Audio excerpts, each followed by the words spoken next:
Hi, Constantina. Rocky Star. Beverly's here. Yay. Lori's here. Hey, Constantina. Connie's here. Yay. I love it. Just saying hi, guys. We'll give everybody a few more minutes. Hi, Tacoma. Yay. Hello, hello. All right, awesome. Heidi's here. Yay. I'm so glad we get to hang out at night together. Okay. This is going to be great. This is going to be thank you, honey. This is going to be one of those nights when I'm going to get my blood pressure up because that's what I do when I talk about this kind of stuff. I think I would hate to check my blood pressure every night when I talk about this stuff because it's just, what I say, clown world. It's absolutely nuts. So I feel great. Yay, I'm so happy. I love it. I love it. Um, so yeah, just a little housekeeping, you guys. I hope you can forgive me, but I have I sound terrible still. I'm feeling much better, but still just a little hoarse. And I know it's like not really, oh, in your fireplace, in front of your fireplace. Yay, that sounds wonderful. I love, yes. I was actually, when I was in my hometown last weekend, was by the fireplace, and that was so cool because I get to do my video there. But yeah, so I'm feeling a little bit better, but thank you guys for putting up with my scratchy voice for a few days. And, and thank you, honey. Thanks, Jan. I appreciate that. So, yeah, so I am going to kind of back off just a little bit and just do Mondays, Wednesdays, and Fridays. So I'll be here tomorrow night. And I just wanted to sort of build our tribe. So I hope that's okay. And I'll still be with you in spirit and still 7 o'clock Monday, Wednesdays, and Fridays. But that'll give me a little time on the weekends to spend some time with my family. And it kind of really cuts into date night. So my fiance, my wonderful moderator, is I think getting kind of tired of us not being able to go to dinner. So, but yeah, and it gives me more time to prepare these talks for you guys and to connect. And yay, Monday, Wednesday, Friday. Um, It'll give you guys time to do something else on a Saturday night besides listen to me at 7 o'clock. So I know, but we were so friends. So I love it. I love it. And you guys in my membership in the tribe, we are working on setting up that Zoom call. So I can't wait to hang out with you guys. Thanks, Amy. Yeah, I am better. So yeah, just a little housekeeping. We never know what's going to happen on this platform. So don't forget, I'm on Facebook, Instagram, all the places, and I'm live streaming right now on all of those. And if you want to see the live replay before I get it posted on TikTok, you can always go to my Facebook page. And I also have a women's menopause group. Oh, yay, Heidi, I'm so glad. I have a women's menopause group, and it's called, it's on a Facebook group, and it's called Menopause Sisterhood and Solutions. So go join that group because a lot of people share their experiences, and I actually created the group. So I'm pretty open. You guys can actually, I'm always all about, like, if you guys do, I don't know, sell your t-shirts or something, I'm like, we're all just there to support each other. So it's not one of those things where you can't share, but whatever you do. So yeah, just go put your pictures there, whatever you do. So very, very cool. Okay. Hi, Carrie. I see Carrie on there. Yay. Okay, so let's get into this. And don't forget my link in bio, and there's all sorts of information. And tonight I'm going to be talking about stupid things your doctors say, not me. But things you've probably heard before. And I want to go through the myths, and like this will be a really important one that if you're going to share with your friends, go ahead and click the share button now, bring them on in if they're out there. And also the little hearts, if you tap the screen, the hearts send the algorithm out and bring more of our tribe in to meet us and hang out with us. But there is, in my link in bio, there is a free download, and it's called Why Did My Doctor Tell Me I Can't Take Hormones? And it's a great fact sheet. So you'll definitely want to go get that one. And that also lets me capture your email so that I can find you if anything happens, and I can tell you about cool stuff that's going on too. And if you will comment, let's see, what will we call fact or facts, F-A-C-T. If you'll comment that in the comments, I'll go back and I'll actually share the link with you guys. So in case you forget, I'll come back to all the messages later. So yeah, just type in the word fact and I will go back in and I will actually just share the link and make it super easy so that you can get the fact sheet. So all the facts, all the truth. And I'll tell you over my, oh yeah, and my lovely moderator, oh yes, Marielle, cool. My lovely moderator is reminding that we, with the TikTok 20, our, kind of, yeah, got you. We have just for you TikTok guys, $20 off our test kit. And we've lowered the price to $129. So $20 extra takes it down to $109. But you have to put in that code TikTok20 to get the discount. And also we're running our Valentine's special right now, which is $20 off too. So not an additional, but you can use either one. So that's our Valentine's special. So either way, it's only $109 until after Valentine's, or if you're a TikTok people. So share that with your friends as well. Oh, I see lots of typing in fact. Okay, cool. I'll be a little busy tonight sharing all that with you. You know, what's really cool is on Instagram, there's actually an automation that does that, but TikTok doesn't have that right now. So I'm going to go back and send that to all of you guys, and I'll put a little love note by it too. Okay, so let's get into why did my doctor say that? And so, like seriously, it's like clown world. So I'm going to tell you why. Well, some of it's just because they're just like so stuck in big pharma. Like I always say, big pharma is like so far up their butt that it's like they just can't think. And then there is lots of data that they have that they are just like, I think of it like, you know, when we were kids, little girls, and we would like play that game where you would tell a secret and then your other little friend would tell that secret. And by the time it got through 4 or 5 friends, it wasn't anywhere near what the thing was that you said. And so when we have this information out there and doctors are seeing 60 patients a day or more, and they just don't really have time to talk, especially to a woman who has over 30 different symptoms that are related to menopause. They just don't have time to really listen to all that stuff. And then they're just like, okay, next, here's your pill, here's your pill. And the system is so set up that way. And it's just so sad that that's what we're dealing with, but it absolutely is. And when it comes to women, especially, we've been very marginalized. We are and I love my fiance and I love my son. I'm not a feminist by any means, but in the medical world, we are very complicated. I always say men are like a light switch because of testosterone as a hormone, and women are like the cockpit of an airplane with all the switches. We are very, very complicated.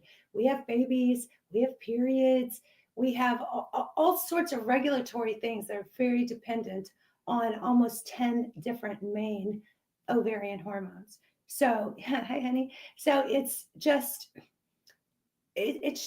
madness that we're not taught that in med school. And I just remember we learned some physiology and we learned how to write meds for menopausal women.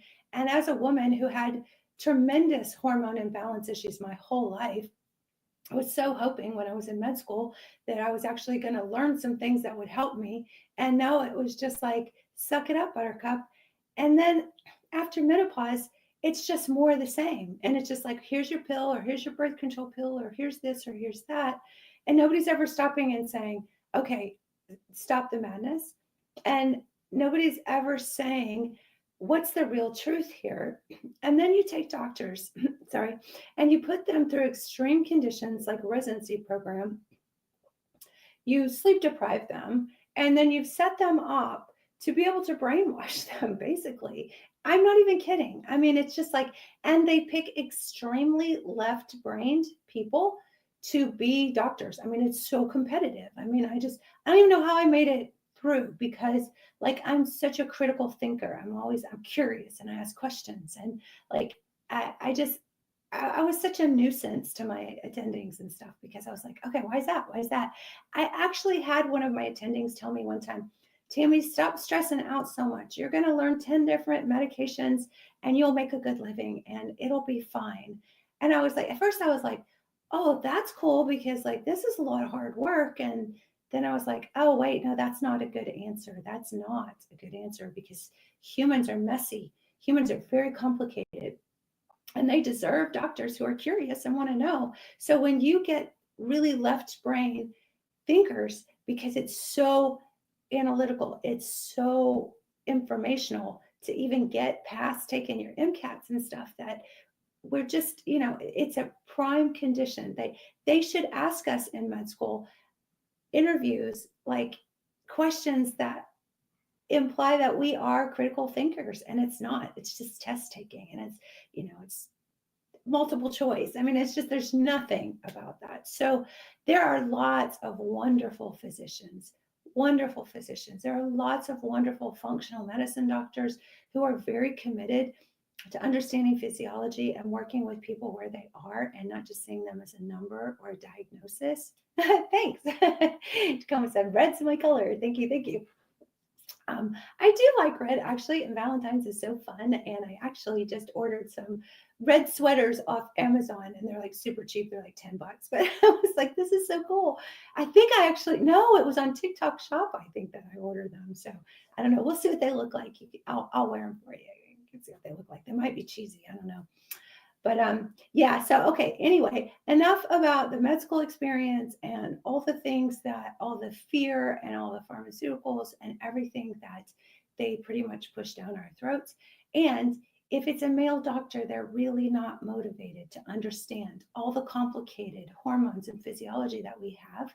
And I can tell you, I never got any sort of menopause training. It was pharmaceuticals, it was diagnosis and ICD-10 codes and all that kind of stuff. And it was never about how can you look at the whole person and how can you treat them according to who they are and where they are, and actually getting the data.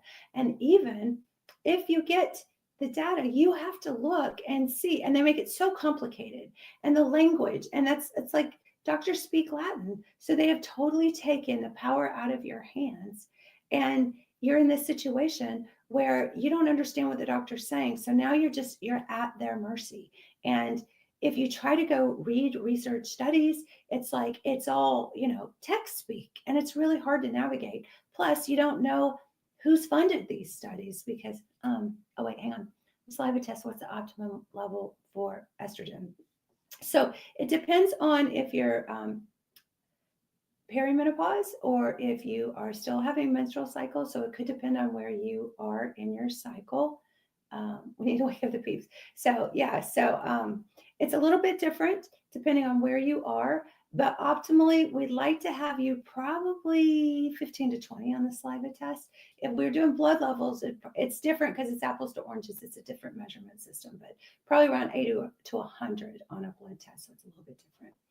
But okay, enough about that. I just want you to know too that there was one main study, 5. Okay, yeah, so that's pretty low. Yeah, kind of low end. There was one main study in 2002 that has totally changed the way we view menopause for women. And some people ask me, well, why is it so critical now that women have access to bioidentical hormones? And I truly believe it's because the environment's changed, the chemicals in our food supply has changed. There's just so much different that we used to be able to let our adrenal glands compensate for the lack of hormones once our ovaries dry up. But that's not the case anymore. And it probably was never ideal. Maybe back in, I'm actually reading through Genesis right now in the Bible, and it was talking about like people living to like almost 1,000 years old. So who knows like when menopause kicked in, but 100% of women will hit menopause. And it was funny because I was reading about, I promise I won't go all biblical, but I'm fascinated by the Abraham Sarah story and how she had a baby that was Isaac, that was kind of named after, he laughed, so because they were so old. But 100% of women will go through menopause on the other side to ovarian failure if you live long enough. So if I schedule a consult 2 weeks after submitting my sample, yes, absolutely, schedule your consult and we'll reach out to you. Yes, my moderator got you. Preach, sister, teach. I love it. Okay, so I'm going to get right into this. But anyway, yeah, so who knows, like our ancestors, how long they lived, and what the situation is. But now we are pretty much at the 50 age mark, unless you've had a hysterectomy. I just had a new patient today, and she had had a hysterectomy 5 years ago, and everything like was doing okay, but she just hit 55 because we're the same age. And she's like, she didn't understand because she had a hysterectomy. And it's like, then it was like she started having all these symptoms like several years later. And so people don't understand that if you have a hysterectomy, but they leave your ovaries, that you still go through a natural menopause, because menopause is about your ovaries. It's not about your uterus. So many complicated things to that. I do understand. But we're going to jump into stupid things that doctors say. Okay. So anyway, and again, I'm not judging doctors. I'm just saying these things are not grounded in science. And I always reserve the right to be wrong. So if you have data to prove me wrong, please share it. And I'll never get snarky, and I'll never have an ego about it. And I'll be like, oh, that's cool. And I might read it and I might say, hey, this is the way I see it. And this is the interpretation. And so, open, robust debate, dialogue is very important. And it just seems like that doesn't exist anymore, right? So, okay, enough said. So why did my doctor say that? Number one is no. Why would a doctor ever say no? I mean, that's so condescending. That's so parenting. That's so, what happened to autonomy? What happened to, we have the right to ask a question? Now, I understand if you're asking them for narcotics and you're just a drug seeker, I understand it's perfectly within their purview to say no. I mean, that's no, right? But if you are a woman who doesn't feel good and it's related to your hormones, and you ask for testing and they say, no, you don't need that. Or worse yet, no, I don't believe in that. It's like, this isn't Santa Claus. This is not something you believe in or don't believe in. This is my life and this is important. And I always say, if you had your thyroid removed for cancer or something, and you asked for your thyroid levels to be checked, would they say, no, I don't believe in that. That's not necessary. Or, yeah, no means find a new doctor. Absolutely, Connie. And it's okay. Doctors are not gods. And this is your life. This is important. And I understand. I hate confrontation. Oh my gosh, that's gotten me in so much trouble in my life because I hate confrontation. So you don't have to have confrontation. You can just say, no, next, and then just smile and go find somebody else. The problem is, though, there aren't many doctors who actually understand the science, who have actually educated themselves in this process, in female hormone processes. And so I get it, because if you could find one who at least throw you a crumb with some sort of hormones, or at least help you feel a little bit better with some drugs or whatever, I get it that you do feel trapped, because you're like, at least I found someone to help me. Hi, Elaine. You're not late. I've just been rambling a little bit. It's totally okay. I'm totally getting into it. I promise you guys. So, but it is okay to do your research and find someone. And if you can't find someone, then find us. So just go to Hormone Bliss and we will set you up. We'll test your hormones and we'll get you on a plan to get you on some bioidentical hormones and get you feeling better. So don't worry. You don't have to deal with all this anymore, but I am sharing these things that they're saying because I want you to understand what the actual truth is, because I want you to have your power and I want you to understand the science through what they're saying, through the truth. Okay, so you're too old or you're too young for hormones. It goes best. I mean, it's best. It goes both ways, right? Okay, so too young or too old. Why do they say that? Oh, and I just want to give you the heads up. I've got 32 things. I know we're not going to get through 32 things, so there's probably going to be a part 2. So if you guys are okay, we'll probably do the rest of them tomorrow night, because there's no way, it's already 7:20. I'm going to get through all of them. So, but we'll get through most of them. Okay. So you guys have seen this a lot. This is an axis of hormones, which are your female ovarian hormones, and this is from birth, into about the age of 100, if we live to be 100.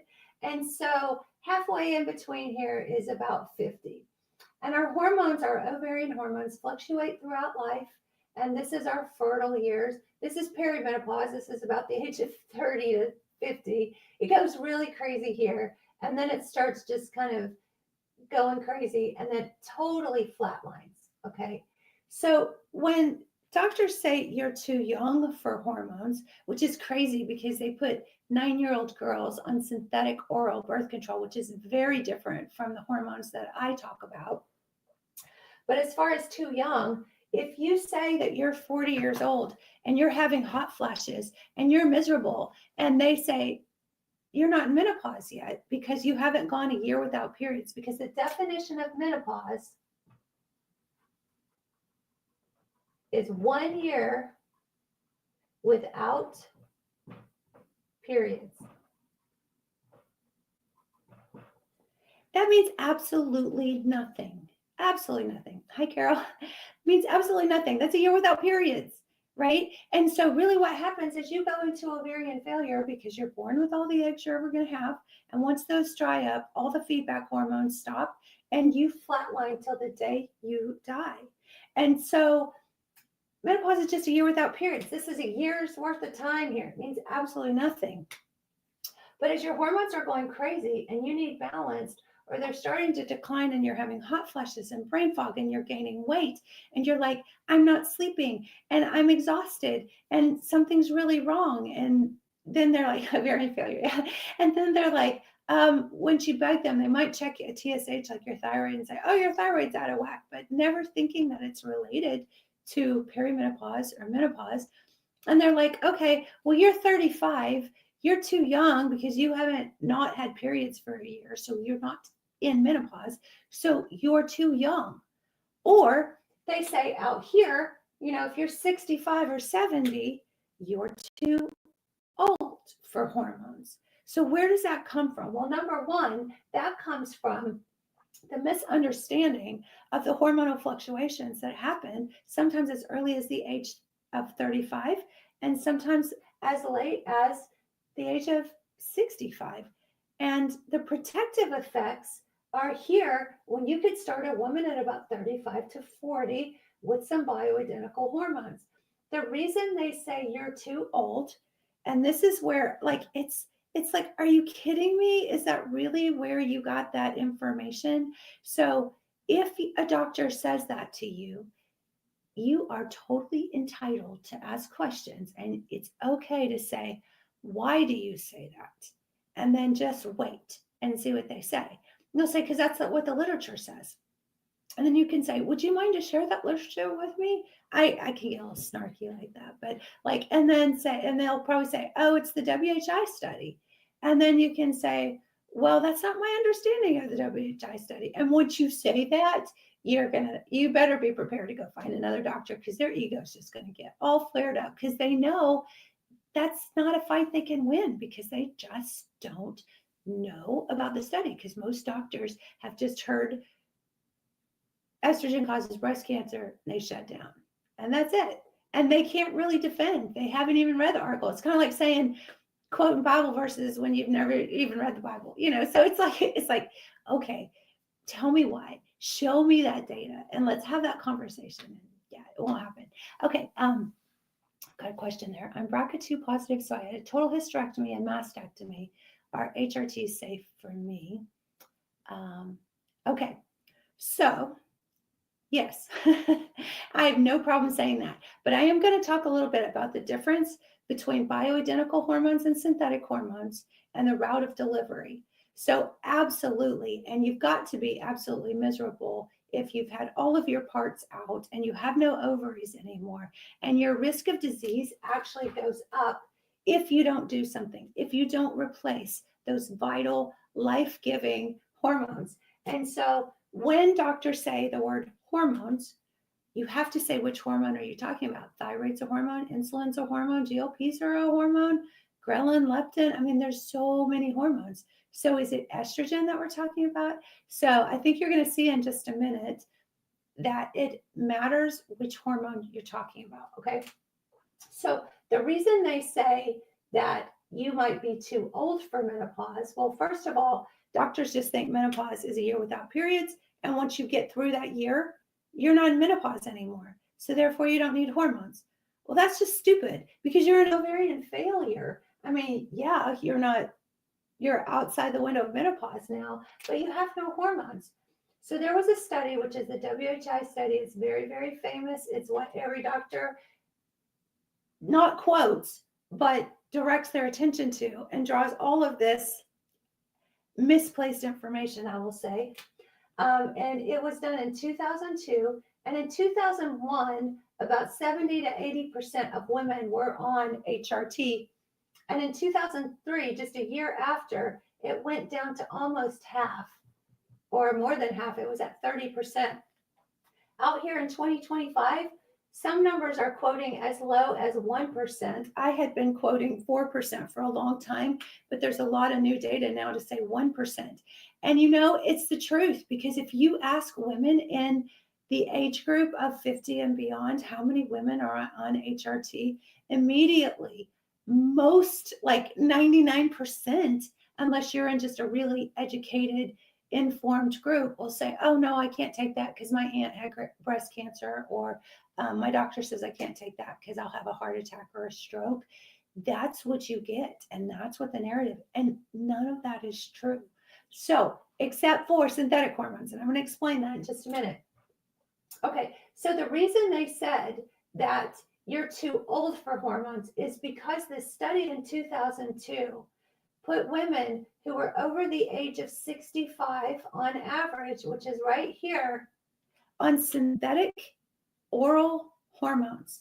And I'm going to talk about why that's so important. And if you watch my other videos, you already know why that's so important. But synthetic hormones are made from petrochemicals, which have carcinogenic properties, and they do cause all sorts of problems. They do cause blood clots because they go through, once you swallow a pill through the stomach, it goes through the liver for its metabolism. That's called first pass metabolism.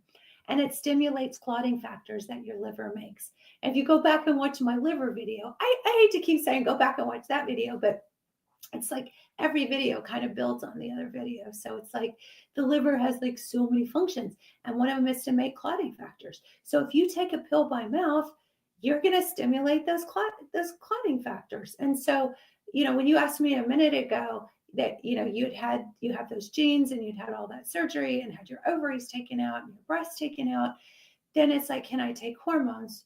And no, I would not take synthetic hormones by mouth. Absolutely. Even though you don't have your breast tissue. Well, mostly no breast tissue, we hope, if that's why you did that.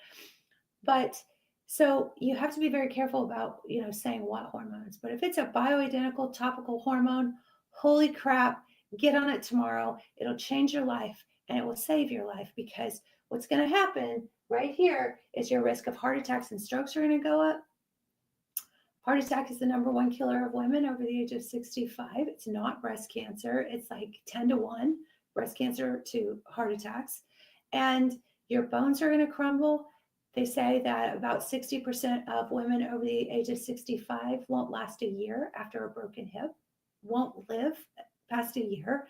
I mean, those stats are absolutely terrifying. And yet that's what we're facing because we're in ovarian failure. And so when they took these women over the age of 65, what happened was they were giving women synthetic estrone. And I'll talk about that a little bit here too. There's different kinds of estrogen, but when you give a synthetic petrochemical by mouth and expect it to go through the liver with all the clotting factors and all the carcinogens and everything that it has in it, it's totally going to mess with everything cellularly going on. Oh, good. Connie, I'm so glad you're doing good. She's talking about the BHRT cream in our program, so I love it. I'm glad you're doing good. Okay, so they took 3 different groups of women. One group of women were in the synthetic estrogen arm. One was a placebo arm, meaning they didn't take anything. And then this one, they put them in a synthetic estrogen and a synthetic progestin arm. And again, these women were over the age of 65. They did not dissect out for smoking, obesity, family history, nothing. It was just they took random women and said, okay, this group you're going to take this group you're going to take that, and this group you're going to take nothing. So, and it was actually, which is the crazy thing, because estrogen is the hormone that got tagged with the cancer risk. And it wasn't even the estrogen that caused the problem.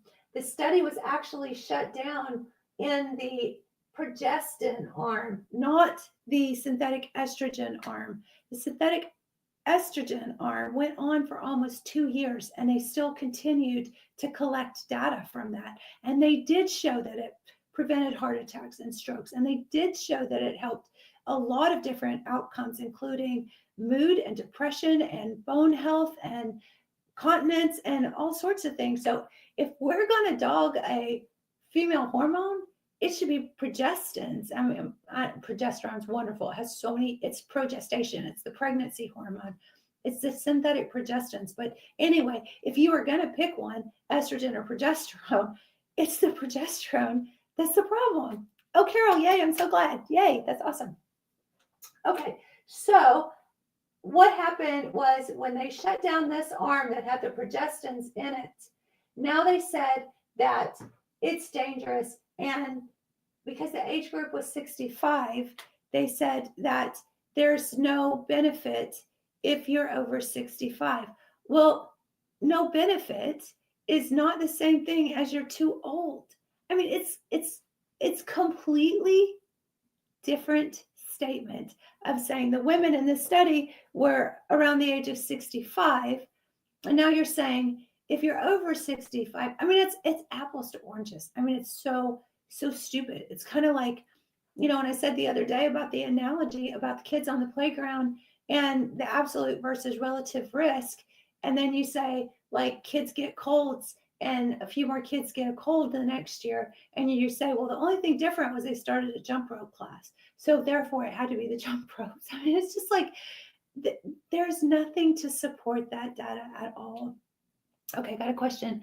What is BHRT cream? I see my doctor next week, so I like to know about what I should ask. Okay, so BHRT cream is bioidentical HRT. HRT is hormone replacement therapy, which is what we're talking about when you're in ovarian failure. So your ovaries literally dry up and you don't have ovaries anymore. In fact, I always say on an ultrasound 10 years out from menopause, when you're in ovarian failure, and 100% of women will, their ovaries will dry up. On ultrasound, the radiologist will actually read it as ovaries not detected, as if you'd had them removed. So they're done. They're done. I mean, there's no ovarian hormones coming out of there anymore.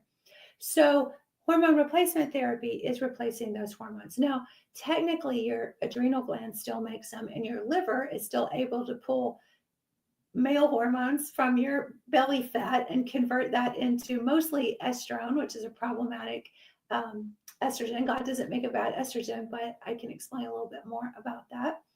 But bioidentical means that it is the same as your body. And as I go through some more of these stupid things that doctors say, unless your doctor has studied all of this about hormones and bioidentical hormones and the differences and has dissected this study and all of the data that's come out since that study, they're going to look at you like a deer in the headlights, and they're going to tell you things like, and there's a few on this list, they're going to tell you things like, that's not a thing, you know, here's your birth control. That's what they say, which is so crazy because they have no problem writing birth control pills. But now once we're in ovarian failure, we can't have anything.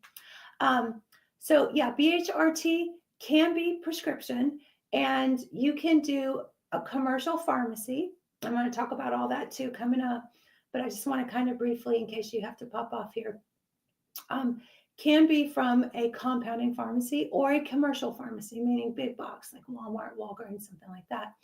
And so there's different forms, and I would never take a ovarian hormone by mouth because it does go through the liver for its metabolism. All that said, there are commercial pharmacy preparations of, quote, bioidentical hormones. And the difference is bioidentical means it's the same as what your body makes. It's the same ovarian hormone that your ovaries would produce versus synthetic, which is made from petrochemicals, natural gas. You can't make this up. You go back and look up down that rabbit hole. That's crazy. The Rockefellers, actually in the early 1900s, needed stuff to do with their oil byproducts. And so they started cracking these products and distilling them, and they looked like steroid molecules, looked like, that's the key word, weren't, but looked like. And they started marketing them as hormones. They had carcinogen properties to them. I mean, it was just, it's crazy. So this is a totally different thing that we're talking about. So if you're going to go to I call them commercial doctor, then don't say the word bio, unless that's what they do, and they do functional medicine, and they actually on their website say they do bioidentical hormones. Because if it's just a GYN that's like still delivering babies and stuff, and I have so many women say, I finally got to my GYN. I was so excited. I was so prepared. I did my homework. And then like I got in front of them and they got called away to deliver a baby. I hear that so much. And it's like, they're so sad and they're so frustrated. I'm like, it's okay. But bioidentical means that it's the same organic structure. If it has the word tin on it, like progestin, that is a synthetic progesterone. Synthetic progesterone is so different from an organic progesterone. I use the analogy, it's like a strawberry and a strawberry candy.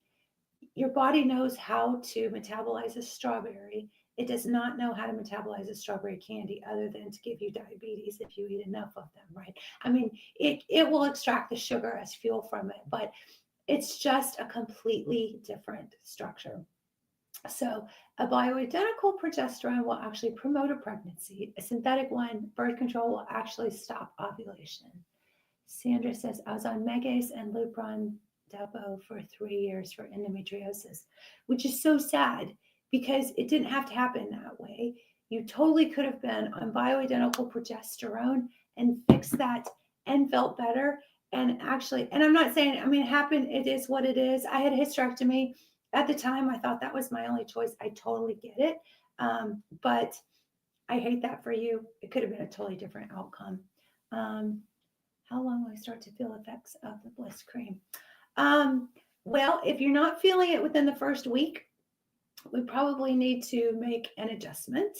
And usually what I'll do is I'll have you just take like an extra pump or two and then work with your coach to let them know if you're not really feeling a whole lot different just yet, because everybody's different. And so sometimes we need to retest and see where we're at. Some people absorb the creams really well through the skin, and then some people need higher doses through the skin. So it absolutely just makes a difference. Miss Skinny Doctor gave her the okay to do BHRT. Lisa's okay, cool. I love it. I love it. Love it. Okay. So anyway, this whole thing about being too old was just, that's where the age group was in this WHI study. It had nothing to do about being too old. And so that's kind of what we're dealing with there. So I'm going to go through a few more of the statements here. So we have, they cause cancer. So that's kind of what I just talked about they cause cancer. So a synthetic hormone is very different from a bioidentical hormone. And I don't think I finished that while ago when you said, to ask for bioidentical. So it gets pretty complicated as far as when you go for individualized therapy based on who you are, your symptoms, and your lab values. And that's why it gets so tricky. And that's why what we do is we work through protocols that I've written, and it works with your lab work and your dosing. So if your doctor won't do testing, then I would run. I'd be like, it'd be the same thing as if I didn't have a thyroid or had it removed for cancer or something. And you go to your doctor and they're like, oh, we're just going to give you the lowest dose and see if you're okay with that. Or like, oh, we're not going to test. We'll just start here. I mean, there's like thyroid dosing goes anywhere from like 5 micrograms or milligrams, depending on the type, all the way up to 360. I mean, that would be like malpractice if somebody just put you on 360 milligrams of thyroid and never tested you. So it's like, you really want someone who's going to look at your labs and who's going to listen to you on your intake sheet about what your symptoms are, because everybody's different. I mean, some people have different symptoms. And so like on our intake sheet, there's like 30 different symptoms on here. And so, and I always say, when I meet with a patient for the first time of all these 30 symptoms, I always say, what is the number one thing if I had a magic fairy pixie wand, what is the one thing that you would want fixed? And so it's kind of like I say, the canary in the coal mine. They used to put canaries in coal mines, and if the canary got the noxious gas and died, then they knew it wasn't safe. So it's kind of like that one thing. If you're really tired, that tells us that you've probably started to have a real decline in all your metabolic cellular processes. If you're having hot flushes, that tells us that your estrogen's probably low. If you're not sleeping, that tells us your progesterone's more low. And not more low based on your numbers, but more low for you based on where you fall. Because low normal is low normal for you, and that's what you need to treat. So it's not that complicated when you kind of look at, you just listen to the person and you look at their numbers, but it gets complicated sometimes when you're asking for help, and I get that. And I come and I talk to you guys, and I try to share this to help you as much as I can so that you can have those informed conversations. But if you can't have somebody that is going to help you, then we can help you for sure. Okay, so they cause cancer. So we talked about that. I want to kind of dig into this a little bit.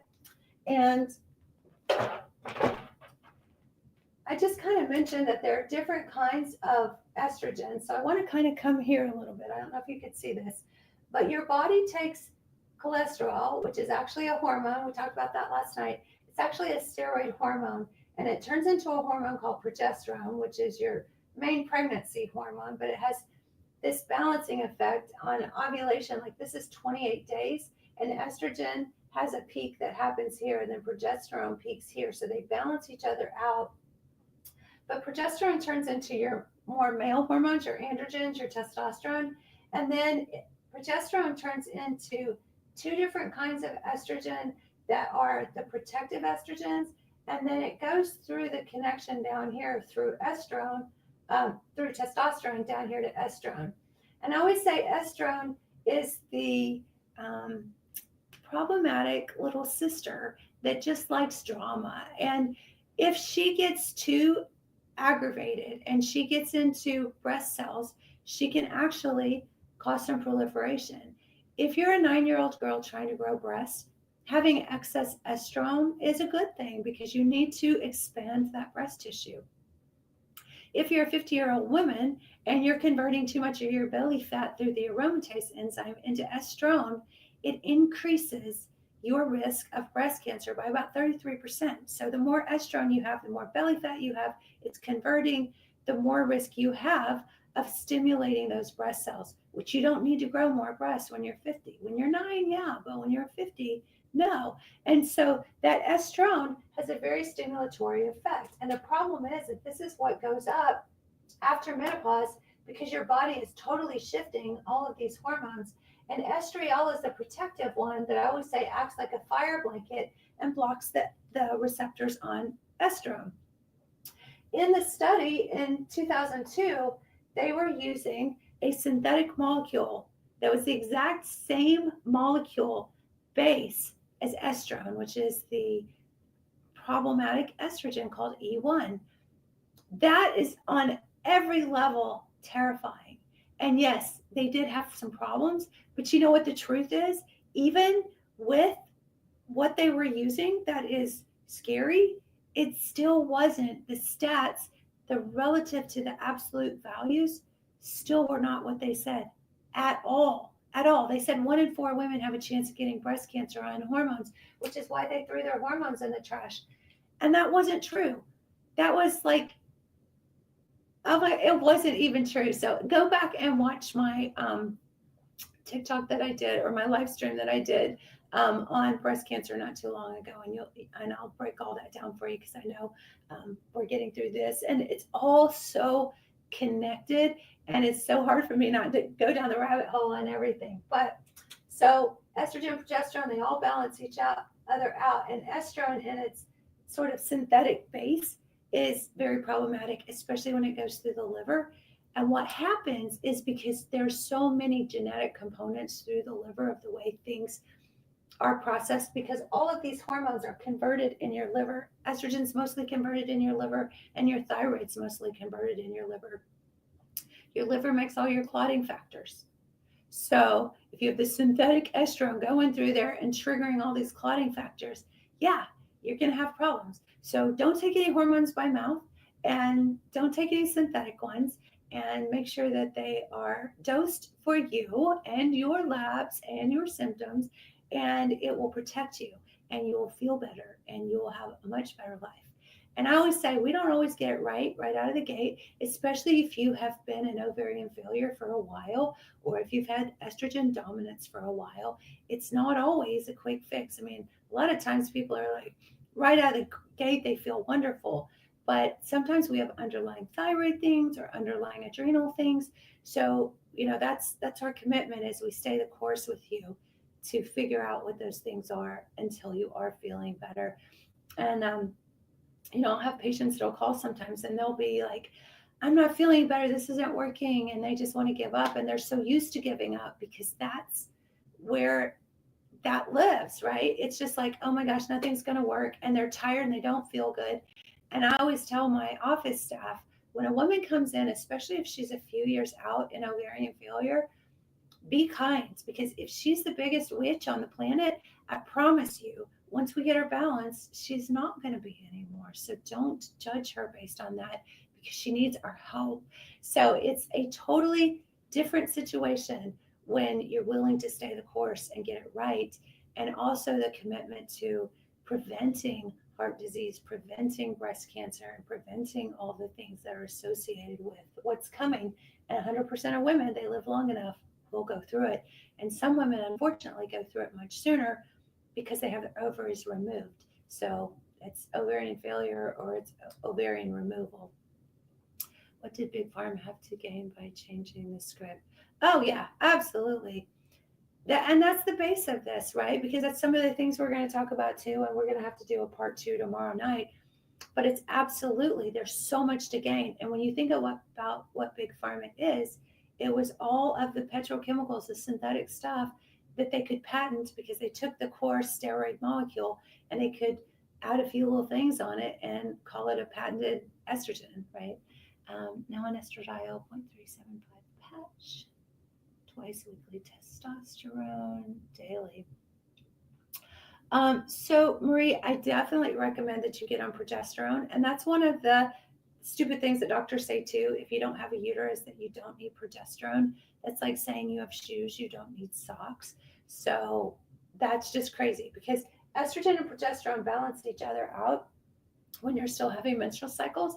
And just because we're not having menstrual cycles anymore doesn't mean that the tissues in our bodies still don't respond to that estrogen and progesterone to keep the youthful levels that we have. So unless you want your bones to break, your heart to fall apart, your hair to fall out, your skin to wrinkle up, and continence to go, you absolutely need progesterone. And progesterone is so important for sleep.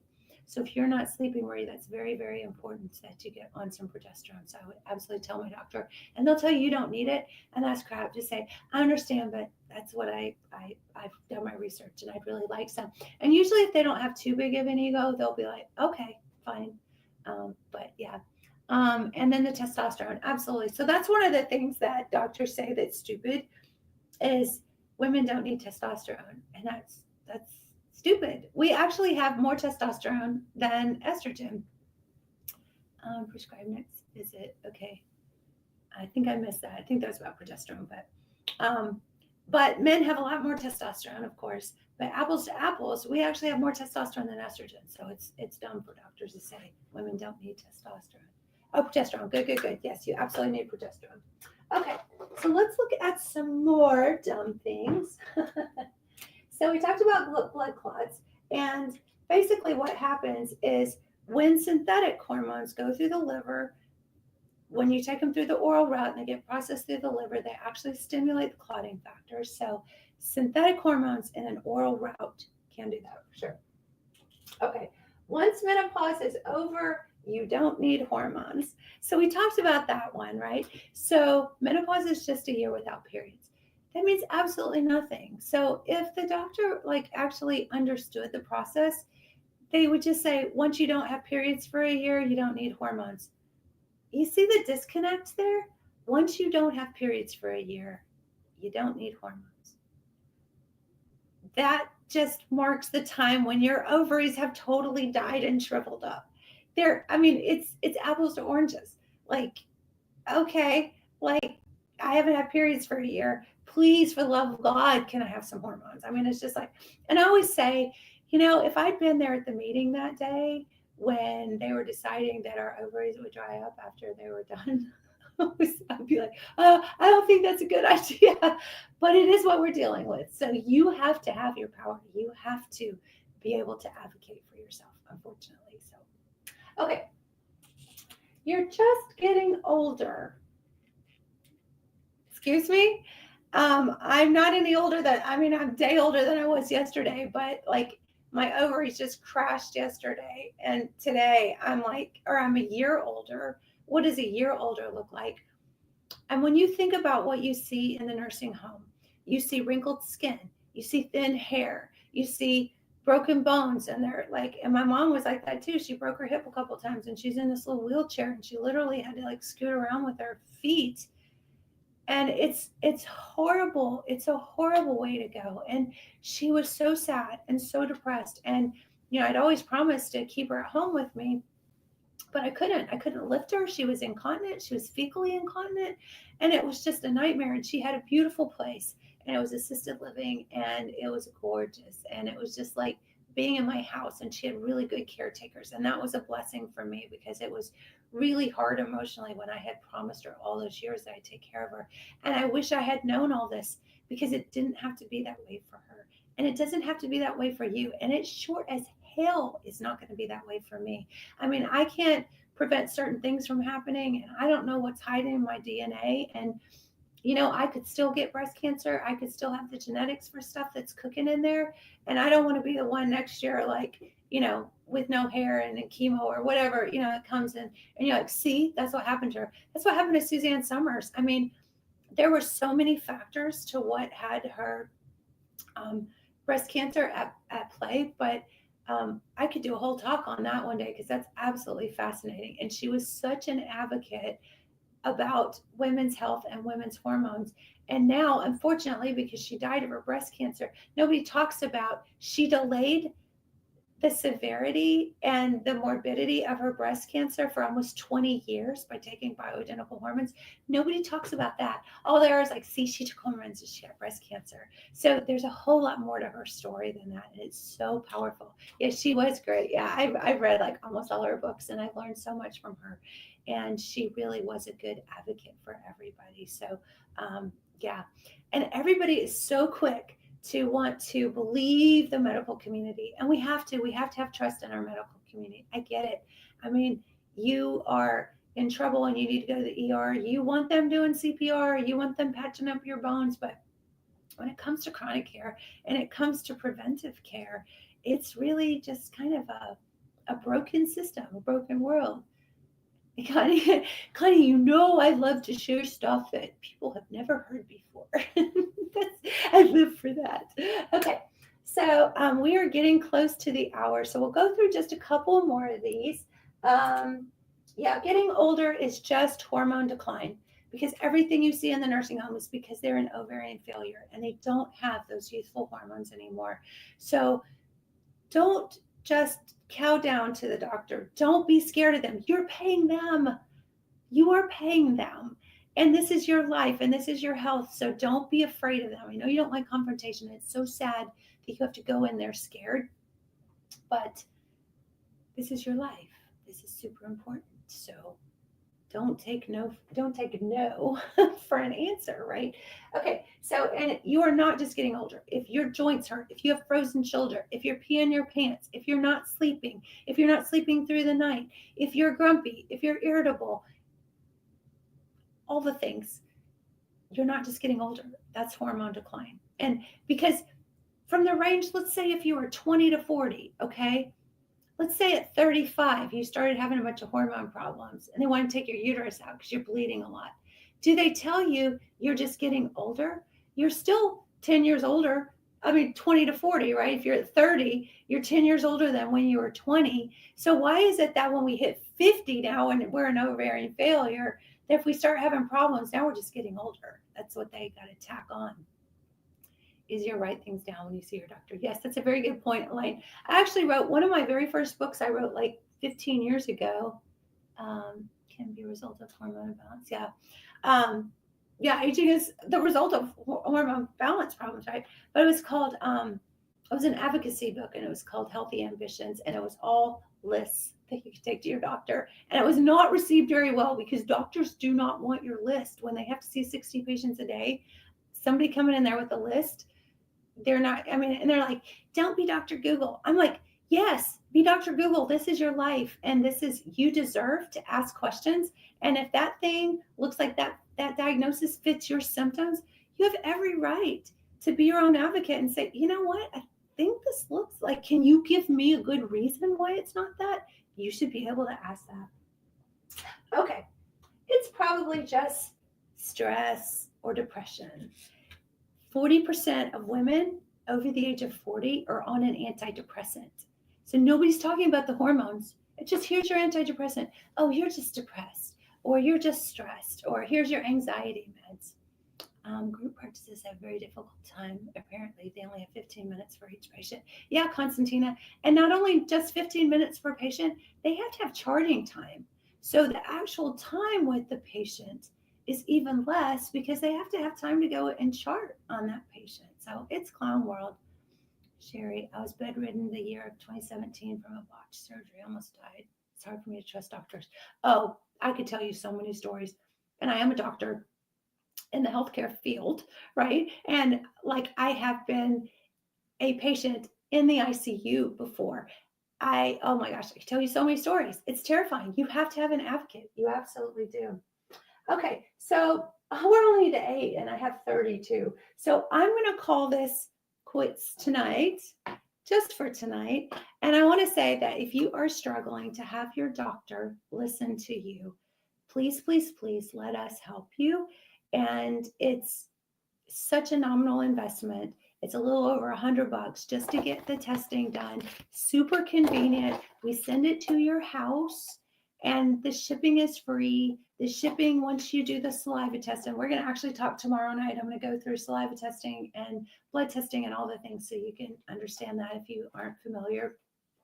You fill the little tube with your saliva. You fill out the questionnaire of almost, I think there's like, I've never even counted. I always say like 30 to 70 symptoms on here. It's a lot. And then you do your symptom questionnaire. If you're on any hormones right now or you're on medications, you put that in there. And then you just put the little mailer, free shipping, and send it to the lab. And then once the lab gets the results, our hormone coaches go off my protocols, and then they tell you how to dose your bioidenticals and keep feeling better. And again, it's not always right out of the gate. So the only thing we ask is that you just be patient with us, because my commitment, my team's commitment through me, is to always get it right. And you've been feeling bad for a while. So just be patient with us and communicate. And I always tell my patients I see in clinic, I'm like, I only want to do this with you if you're willing to do it with me, because that is, it's not always easy. And normally it is. I would say about 99% of the time it's easy to get right out of the gate, but it is a process. And that's why we're here for you. And that's why we do the process instead of just, blanket saying, this is your dose, this is your dose, this is your dose. So that's what we do. That's the process. And my goal for you is, after we get you on autopilot, that you at least have the information and the education, because your information, your education is your power. So once you have that, you're not dependent on anybody, not our team, not your doctor, not anybody. And then you can say, I know better. And why did my doctor say that? That's crap. So the last few things here, if you want a copy of my free download, why did my doctor say that? Just put fact in the comments and I'll go back. And if you didn't have a chance to type in fact, F-A-C-T or F-A-C-T-S, whichever, so I will send all those out. And if I didn't get a chance to get to you, then I will, oh, great. We're getting lots of them. Awesome. I love it. then DM me, direct message me, and I will make sure that I get that out to you too. And it's a fascinating little read. It's fun. It's kind of crazy. Yeah. So, okay. I love you all very much. We'll finish this conversation up tomorrow night. Go to hormonebliss.com, and if you want, go to my link in bio, and that's where you can order the kit as well. Go there tonight and order a kit and put your saliva in it and send it to the lab and let us see what's going on and let us help you, because my goal is, before I leave this planet, that 50% of women in ovarian failure will get help, will get treatment, or at least will have the informed consent and a conversation, and they can decide for themselves. But at least the truth is out there, and hopefully more than that. But I have at least, you got to have a goal, right? Reach for the star, or the moon if you hit the stars, So that's my goal. So yeah, go to hormonebliss.com and let's get you fixed up. And I will see you guys tomorrow night. I love you very much. Mwah.